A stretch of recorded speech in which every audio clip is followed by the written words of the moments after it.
स्वामी म्हणतात, प्रत्येकाला माफ करावंच लागतं, पण प्रत्येकाला पुन्हा आपल्या आयुष्यात जागा द्यावीच लागते असं नाही. काही लोकांना माफ करणं म्हणजे त्यांच्या चुकीला मान्यता देणं. काही लोकांपासून दूर जाणं म्हणजे अहंकार नसतो, तो आत्मसन्मान असतो. आज मी अशा लोकांबद्दल बोलणार आहे ज्यांनी तुमच्या आयुष्यातील हसू हिरावलं, तुमच्या डोळ्यात अश्रू आणले, तुमचा विश्वास तोडला, तुमच्या चांगुलपणाचा गैरफायदा घेतला आणि तरीही त्यांना त्यांच्या कृत्याची जाणीव नाही. अशा लोकांना उत्तर द्यायचं, सूड घ्यायचा की माफ करायचं की शांतपणे दूर जायचं? स्वामी समर्थ काय सांगतात या प्रश्नाचं उत्तर आज आपण जाणून घेणार आहोत. सर्वात प्रथम पहिला मुद्दा म्हणजे प्रत्येक माणूस माफीस पात्र असतो, पण प्रत्येकाला पुन्हा विश्वास देणं हे आवश्यक नसतं. अनेक लोक म्हणतात, मन मोठं ठेवा, सगळ्यांना माफ करा, पण याचा अर्थ असा नाही की ज्याने वारंवार तुमचा अपमान केला, ज्याने तुमचं मन तोडलं, ज्याने तुमचा वापर केला त्यालाच पुन्हा पुन्हा तुमच्या आयुष्यात स्थान देणं. स्वामी समर्थ म्हणतात, कधीही मूर्खपणाला चांगुलपणाचं नाव देत जाऊ नका. ते संयम शिकवतात, पण स्वतःचा अपमान सहन करत राहा असं कधीच शिकवत नाही. जर एखादा माणूस वारंवार तुमचं मन दुखावत असेल, तुमच्या भावनांची किंमत करत नसेल, तर त्याच्यापासून अंतर ठेवणं हे पाप नाही, तो आत्मसन्मान आहे. दुसरा मुद्दा म्हणजे काही जखमा या शरीरावर नसतात, त्या मनावर असतात. काही लोकांचे शब्द वर्षानुवर्ष विसरता येत नाही. काही अपमान असे असतात की रात्री ते झोपू देत नाही. काही विश्वासघात असे असतात की पुन्हा कोणावर विश्वास ठेवण्याची हिंमत राहत नाही. ज्यांनी हे केलं त्यांना कदाचित त्याची जाणीवही नसते. ते आनंदात जगतही असतात, पण ज्यांच्यावर अन्याय झाला ते मात्र आतून रोज तुटत असतात. म्हणूनच स्वतःच्या मनाचं रक्षण करणं ही सुद्धा एक साधनाच आहे. तिसरा आणि मुद्दा म्हणजे प्रत्येक वेळी शांत राहणं म्हणजे कमजोरी नाही. लोकांना वाटतं काही बोलत नाही म्हणजे याला काहीही वाटत नाही, पण शांत माणूस सर्वात जास्त सहन करत असतो. तो आवाज करत नाही म्हणून त्याचे दुःख कमी होत नाही. स्वामी म्हणतात, सत्याला ओरडावं लागत नाही, वेळ आली की कर्मच त्याचं बोलतं. चौथा मुद्दा, कर्माचा न्याय हा उशिरा होतो पण अचूक होतो.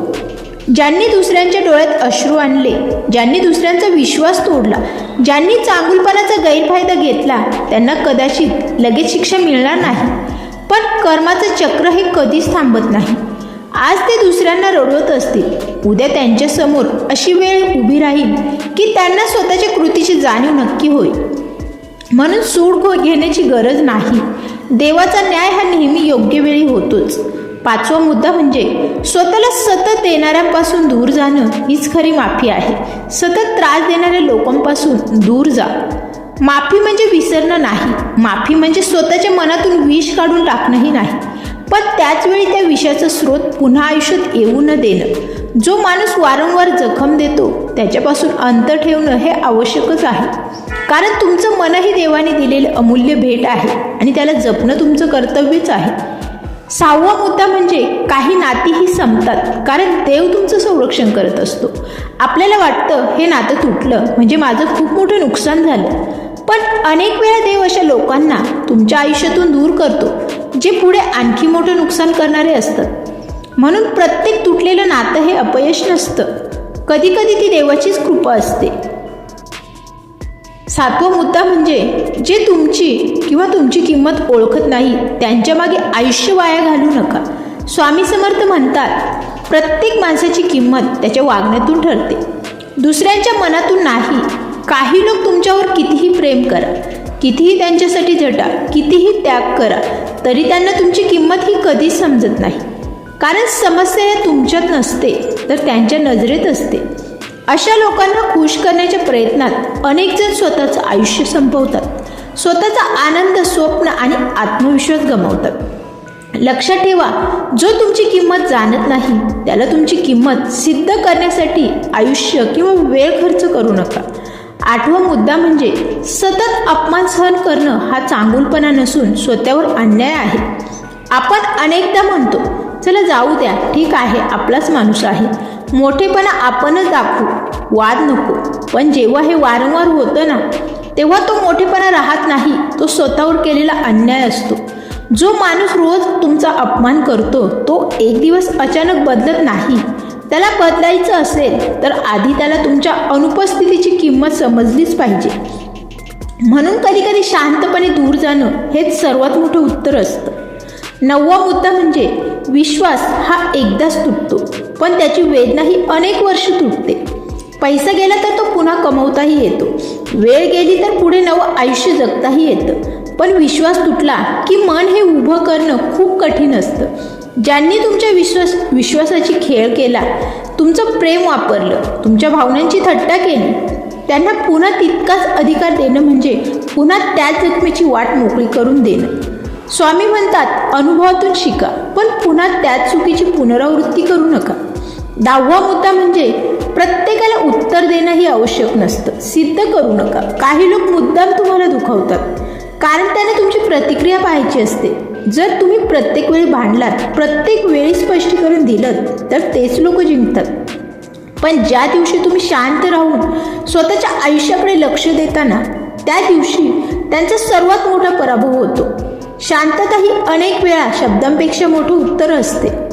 11वा मुद्दा म्हणजे ज्यांनी तुम्हाला रडवलं त्यांच्यासाठी मात्र रडू नका.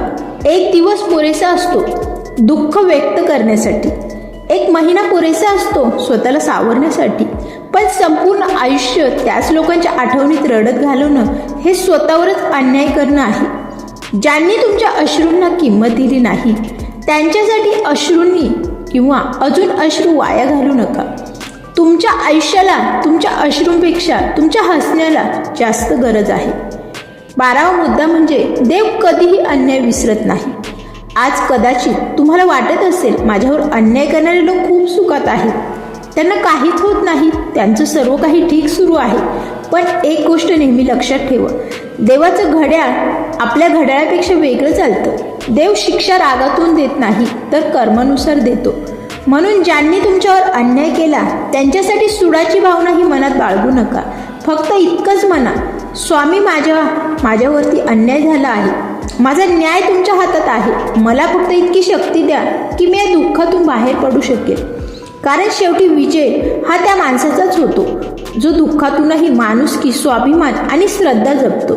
स्वामी नेहमी सांगतात, स्वतःच्या स्वाभिमानाला जपा, पण जिथे अपमान होत असेल तिथे अपमान सहन करू नका. ज्यांनी तुमच्या आयुष्यात दुःख दिलं त्यांच्यावर राग धरत बसू नका, पण स्वतःचा स्वाभिमानही विसरू नका. माफ करा, पण पुन्हा स्वतःला जखमी होऊ देऊ नका. अंतर ठेवा, पण द्वेष ठेवू नका. कर्माचा न्याय देवावर सोडा आणि स्वतःच्या आयुष्याकडे पुन्हा हसत चालायला सुरुवात करा. कारण एक गोष्ट नेहमी लक्षात ठेवा, तुमच्या डोळ्यातून गळालेले प्रत्येक अश्रू देवाने वाहिलेले असतात आणि ज्यांनी तो अश्रू दिला त्यांचे कर्म त्यांच्यापर्यंत पोचल्याशिवाय राहत नाही. तुम्ही फक्त एकच काम करा, स्वतःचा सन्मान जपा, मन शांत ठेवा आणि स्वामी समर्थांच्या चरणी विश्वास ठेवा. मित्रांनो, आयुष्यात प्रत्येकाला असे काही लोक भेटतात जे आपल्या चेहऱ्यावरचं हसू हिरावून घेतात, आपल्या मनावर खोल जखमा करून जातात आणि आपल्या चांगुलपणाचा गैरफायदा देखील घेतात. पण लक्षात ठेवा, त्यांच्या चुकीमुळे तुम्ही तुमचं चांगुलपण कधीही सोडू नका. ज्यांनी तुम्हाला दुःख दिलं त्यांचा द्वेष करत बसलात ना तर त्या वेदनेची कैदी तुम्हीच राहाल. पण ज्या क्षणी तुम्ही स्वतःचा सन्मान जपून चुकीच्या लोकांपासून योग्य अंतर ठेवून तुमचं आयुष्य पुन्हा नव्याने जगायला सुरुवात करताना त्या क्षणी तुमचा खरा चेहरा, खरा विजय हा सुरू होतो. स्वामी समर्थ आपल्याला सूड शिकवत नाही तर संयम शिकवतात. अन्याय सहन करत राहा असंही ते सांगत नाही. ते शिकवतात जिथे तुमच्या मनाचा, स्वाभिमानाचा आणि शांततेचा अपमान होतो तिथून शांतपणे दूर व्हा आणि तुमचा न्याय हा माझ्यावर सोडा. कदाचित आज तुमच्या डोळ्यात अश्रू असतील, पण विश्वास ठेवा, प्रत्येक अश्रूचा हिशोब हा देवाकडे आहे. वेळ बदलते, परिस्थितीही बदलते आणि कर्माचं चक्र प्रत्येकाला त्याच्या कृतीचं फळ हे देतच. म्हणून कोणाचं वाईट मागू नका, फक्त स्वतःसाठी चांगलं आयुष्य मागा. जर हा संदेश तुमच्या मनाला स्पर्श करून गेला असेल तर तो फक्त तुमच्या स्वतःपुरता ठेवू नका. कदाचित तुमच्यासारखाच एखादा माणूस आज मनाने तुटला असेल. हा व्हिडिओ त्याच्यापर्यंत नक्की पोहोचवा. माझ्या थॉट्स चॅनेलच्या परिवारात तुम्ही सहभागी झालात त्याबद्दल धन्यवाद. स्वामी समर्थांचे प्रेरणादायी विचार, जीवन बदलणारे संदेश, नातेसंबंध, आत्मसन्मान, सकारात्मक जीवन पद्धती, मनाला बळ देणारे अनेक व्हिडिओ मी यामार्फत तुमच्यापर्यंत पोहोचवत असते. अशाच प्रेरणादायी आणि हृदयाला स्पर्श करणाऱ्या व्हिडिओसाठी थॉट्स या चॅनेलला सबस्क्राईब नक्की करा.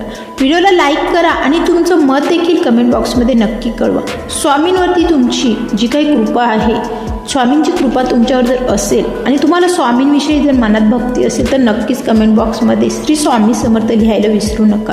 तुमचा एक प्रतिसाद देखील मला आणखी संदेश तुमच्यापर्यंत पोहोचवण्यासाठी नक्कीच प्रेरणा देतो. शेवटी एकच प्रार्थना, स्वामी समर्थ त्यांच्या मनात वेदना आहेत त्यांना धैर्य द्या. ज्यांच्यावर अन्याय झाला आहे त्यांना न्याय द्या आणि प्रत्येकाच्या जीवनात शांती, समाधान आणि योग्य मार्ग दाखवा. श्री स्वामी समर्थ. जय जय स्वामी समर्थ.